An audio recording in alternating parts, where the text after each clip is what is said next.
शिव पुराण शतरुद्र संहिता अध्याय 27वां द्विजेश्वर अवतार। नंदीश्वर बोले, हे तात, भृदायु राजा जिस पर भगवान शिव ने ऋषभ रूप में कृपा की थी कि परीक्षा लेने के लिए ही भगवान शिव ने द्विजेश्वर अवतार धारण किया था। ऋषभ के प्रभाव से अपने शत्रुओं पर विजय पाकर भृदायु सिंहासन पर आरूढ़ हुए। उन्होंने राजा चंद्रागंग की पुत्री सीमंतनी से विवाह किया। एक समय राजा भृदायु बसंत ऋतु में अपनी पत्नी के साथ वन विहार करने गए। तब भगवान शिव पार्वती उस दंपति की धर्मनिष्ठा की परीक्षा लेने हेतु उस वन में पहुंचे। महान लीलाधारी भगवान शिव और पार्वती जी ने ब्राह्मण ब्राह्मणी का रूप धारण किया और अपनी माया से रचित सिंह से भयभीत होते हुए राजा भृदायु की शरण में गए और उनसे अपनी प्राण रक्षा करने हेतु प्रार्थना करने लगे। उस ब्राह्मण दंपति की रक्षा हेतु भृदायु ने तुरंत धनुष बाण उठा लिया और बाणों से उसे घायल करना चाहा, परंतु उस सिंह पर कोई प्रभाव ना पड़ा। उसने झपट कर ब्राह्मणी को पकड़ लिया। वह बहुत चीखी चिल्लाई, परंतु सिंह ब्राह्मणी को बलपूर्वक घसीटता हुआ भाग गया। अपनी पत्नी को सिंह द्वारा ले जाए जाने पर ब्राह्मण बहुत दुखी हुआ और रोने लगा और राजा भृदायु से बोला, हे राजन, आपके बड़े बड़े आयुध कहाँ हैं? आपके पराक्रम का क्या फल है? क्या आप जंगली जानवरों के आघातों से भी दुखियों की रक्षा नहीं कर सकते? दीन दुखियों की रक्षा करना राजा का परम धर्म होता है।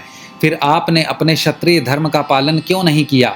आपने अपने कुल का सारा धर्म ही नष्ट कर दिया है। जो दुखी और शरणागतों की रक्षा नहीं कर सकता, उसे जीने का कोई अधिकार नहीं है। कृपण, अनाथ और दीन दुखी की रक्षा करने में असमर्थ मनुष्य को जहर खा लेना चाहिए या अग्नि में जल जाना चाहिए। उस ब्राह्मण द्वारा कही गई बातें सुनकर राजा भृदायु को बहुत दुख हुआ। वह अपने दुर्भाग्य को याद करके शोक में डूब गया। उसने सोचा कि आज मेरा सारा पौरुष नष्ट हो गया। आज मैं एक असहाय ब्राह्मणी की रक्षा नहीं कर सका, इसीलिए मुझे घोर पाप लगेगा। मेरे कारण ब्राह्मण भी शोकाकुल हो गया है। उसकी स्त्री को भी सिंह ले गया। पता नहीं उसने उसका क्या किया होगा। मुझे अपने पापों को कम करने के लिए इस ब्राह्मण देवता को प्रसन्न करना होगा। यह सोचकर राजा भृदायु उस ब्राह्मण के चरणों में गिर पड़े और बोले, हे ब्राह्मण, मुझे क्षमा कर दीजिए। मैं आपकी पत्नी की रक्षा नहीं कर सका। मैं अपना राजपाट सब आपके चरणों में न्यौछावर करता हूँ। यह सुनकर वह ब्राह्मण बोला, भला मैं ठहरा भिक्षा मांगने वाला एक ब्राह्मण, मैं तुम्हारे राजपाट का क्या करूँगा? इसीलिए यदि तुम वाकई मुझे कुछ देना चाहते हो तो अपनी पत्नी मुझे दान में दे दो। ब्राह्मण की बात सुनकर राजा भृदायु ने कहा, ब्राह्मण, पराई स्त्री का उपभोग तो महापाप है, उसका प्रायश्चित भी नहीं हो सकता। तब ब्राह्मण ने कहा कि राजन, मैं तो बड़े से बड़े पाप को अपनी तपस्या से पल भर में नष्ट कर सकता हूँ। तब भृदायु ने सोचा कि मुझे ब्राह्मण को अपनी स्त्री दान करके शीघ्र ही अग्नि में प्रवेश कर जाना चाहिए। तत्पश्चात राजा भृदायु ने अपनी पत्नी उस ब्राह्मण को सौंप दी। उसके बाद उन्होंने अग्नि प्रज्वलित की और स्नान कर देवताओं को प्रणाम करने के पश्चात उस अग्नि की 3 बार परिक्रमा की। फिर त्रिलोकीनाथ के भगवान शिव का ध्यान करने लगे और उन्हीं का स्मरण करते हुए जैसे ही वे अग्नि में प्रवेश करने लगे, वैसे ही द्विजेश्वर रूपधारी भगवान शिव वहां प्रकट हो गए। भगवान शिव के 5 मुख, 3 नेत्र, पिनाक और चंद्रकलाधारी सुंदर स्वरूप, जो कि करोड़ों सूर्यों के समान प्रकाशित था, देखकर राजा भृदायु आनंद मग्न हो उठे। उन्होंने दोनों हाथ जोड़कर शिवजी को प्रणाम किया और उनकी स्तुति करने लगे।